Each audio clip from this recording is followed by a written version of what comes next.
محترم سامعین، السلام علیکم ورحمۃ اللہ وبرکاتہ۔ آج کی اس ویڈیو کا موضوع ایک خدا پرست غلام کی دعا کی برکت ہے۔ ویڈیو شروع کرنے سے پہلے میں آپ سب سے گزارش کرتی ہوں کہ چینل کو سبسکرائب کر دیں اور بیل آئیکن کو پریس کر دیں تاکہ آپ کو آنے والی ہر ویڈیو کا نوٹیفیکیشن ملتا رہے۔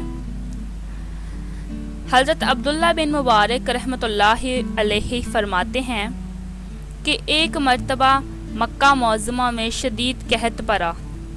لوگ نماز استسقاء کے لیے میدان عرفات میں جمع ہوتے رہے، لیکن کسی طرح قحط کے آثار کم نہ ہوتے تھے۔ برابر ایک ہفتہ اسی طرح گزر گیا۔ چنانچہ آئندہ ہفتہ جمعہ کی نماز کے بعد لوگ پھر عرفات میں جمع ہوئے تو میں نے دیکھا کہ ایک سیاہ فام ضعیف و ناتواں انسان ہے جس نے 2 رکعت نماز پڑھ کر اللہ تعالیٰ سے دعا مانگی اور سجدے میں گر کر قسم کھائی کہ تیری عزت و جلال کی قسم 2 ہفتے تک سجدے سے سر نہ اٹھاؤں گا جب تک تو باران رحمت سے اپنے بندوں کو سیراب نہ کر دے۔ چنانچہ اس کی دعا کے بعد میں نے دیکھا کہ آسمان پر سیاہ بادل نمودار ہوئے اور اس طرح برسا کہ گویا کسی نے مشک کے دھانے کھول دیے ہیں۔ بعد ازاں سیاہ فام بندہ خدا نے اپنے رب کی حمد و ثنا بیان کی اور چل دیا۔ میں بھی اس کے پیچھے ہو لیا کہ دیکھوں یہ شخص کہاں جاتا ہے۔ جب وہ چلتے چلتے ایسے مکان میں داخل ہوا جہاں ایک بردہ فروش رہتا تھا، میں یہ دیکھ کر واپس چلا آیا اور صبح کو کچھ روپیہ لے کر اس بردہ فروش کے مکان پر پہنچا۔ میں نے کہا کہ مجھے ایک غلام کی خریدنے کی ضرورت ہے۔ میری اس درخواست پر اس سوداگر نے تقریباً 30 غلام مجھے دکھائے۔ ان سب کو دیکھ بھال کر میں نے کہا، ان کے علاوہ اور بھی کوئی غلام ہے؟ اس نے جواب دیا، ہاں، ایک منحوس سا غلام اور ہے جو کسی سے بات بھی نہیں کرتا۔ میں نے کہا، اسے بھی دکھا دو۔ تو سوداگر اسی غلام کو لے آیا جس کو میں دیکھ چکا تھا۔ اس کی دعا سے اللہ نے باران رحمت کی تھی۔ میں نے اس سوداگر سے دریافت کیا کہ تم نے اس کو کس قیمت پر خریدا ہے؟ سوداگر کہنے لگا، خریدا تو ہے میں نے 20 اشرفیوں کا، مگر آپ کو صرف 10 ہی اشرفی کا دے دوں گا۔ یہ سن کر حضرت عبداللہ بن مبارک نے فرمایا کہ ہمیں اس کی ضرورت نہیں، بلکہ میں تم کو اس کی قیمت میں 27 اشرفیاں زیادہ دوں گا۔ بس اس کا سودا کر کے میں غلام کو ہمراہ لے کر چلا آیا تو وہ غلام کہنے لگا، اے میرے آقا، آپ نے آخر مجھے کیوں کر خریدا ہے؟ میں تو کسی بھی خدمت کے قابل نہیں ہوں۔ میں نے عرض کیا کہ میں نے تم کو اس لیے خریدا ہے کہ میں تمہارا خادم بنوں اور تم میرے مالک۔ میری اس بات پر غلام نے دریافت کیا کہ آپ ایسا کیوں کر رہے ہیں؟ اس پر میں نے عرض کیا کہ میں کل تمہاری کرامت دیکھ چکا ہوں۔ اللہ نے تمہاری دعا قبول فرمائی اور اپنی رحمت کی بارش کر دی جس کے لیے مخلوق پریشان تھی۔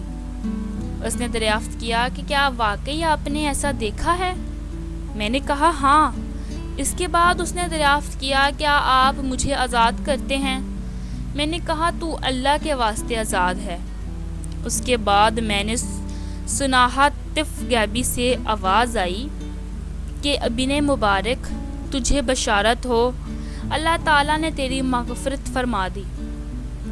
بعد ازاں اس غلام نے کامل وضو کر کے 2 رکعت نماز پڑھی اور کہا کہ اس چھوٹے آقا کی آزادی پر تو اللہ کا شکر ہے، مگر مولائے اکبر کے آزاد کرنے پر اس کا شکر کس طرح ادا کروں؟ اس کے بعد دوبارہ وضو کر کے اس نے 2 رکعت نماز ادا کی اور دونوں ہاتھ آسمان کی طرف اٹھا کر دعا مانگی کہ الہی، تجھے معلوم ہے کہ میں نے 30 سال تک تیری عبادت کی اور میرے تیرے درمیان عہد تھا کہ تو میرا پردہ فاش نہ کرے گا، مگر اب جب کہ یہ راز کھل گیا تو میری روح قبض کر کے اپنے پاس بلا لے۔ اتنے میں وہ بے ہوش ہو کر گر پڑا۔ جو میں نے اس کو دیکھا تو اس کی روح پرواز کر چکی تھی۔ حضرت عبداللہ بن مبارک فرماتے ہیں کہ میں نے اس کو معمولی کفن دیا اور نماز پڑھ کر دفن کر دیا۔ بس جب میں سویا تو کیا دیکھتا ہوں کہ 2 بزرگ عمدہ سا لباس پہنے ہوئے، ان میں سے ایک صاحب نے مجھے سے فرمایا، اے ابن مبارک، کیا تجھے اللہ تعالیٰ سے شرم نہیں آتی؟ اور یہ کہہ کر جب وہ چلے تو میں نے دریافت کیا کہ آپ کون ہیں؟ تو انہوں نے کہا کہ میں محمد رسول اللہ صلی اللہ علیہ وآلہ وسلم ہوں، اور یہ میرے پاس حضرت ابراہیم علیہ السلام۔ آخر میں نے دریافت کیا کہ میں اللہ تعالیٰ سے کس طرح نہیں شرمایا، حالانکہ کثرت سے نماز پڑھتا ہوں۔ اس پر انہوں نے ارشاد فرمایا کہ آج اولیاء اللہ میں سے ایک ولی کی وفات ہوئی اور تم نے اس کو اچھا کفن نہیں دیا۔ چنانچہ جب صبح ہوئی تو میں نے اس غلام کی نعش کو قبر سے نکال کر نہایت عمدہ اور نفیس کفن پہنایا اور دوبارہ نماز جنازہ ادا کر کے دفن کر دیا۔ اللہ تعالیٰ اس پر اپنا رحم فرمائے، آمین۔ بحوالہ حکایتوں کا گلدستہ۔ سچ ہے اللہ تعالیٰ اپنے مطیع اور فرمانبردار کی خود عزت بڑھا دیتا ہے۔ جو اپنے آپ کو اللہ کے لیے فنا کر دیتا ہے، اللہ تعالیٰ دنیا کو خود اس کے آگے جھکا دیتا ہے۔ دعا ہے کہ اللہ تعالیٰ ہم سب کو بھی نیک بننے کی توفیق عطا فرمائے، آمین یا رب العالمین۔ آپ کو یہ ویڈیو کیسی لگی کمنٹ کر کے اپنی قیمتی رائے کا اظہار ضرور کریں، اور لائک، شیئر اور سبسکرائب کرنا مت بھولیں۔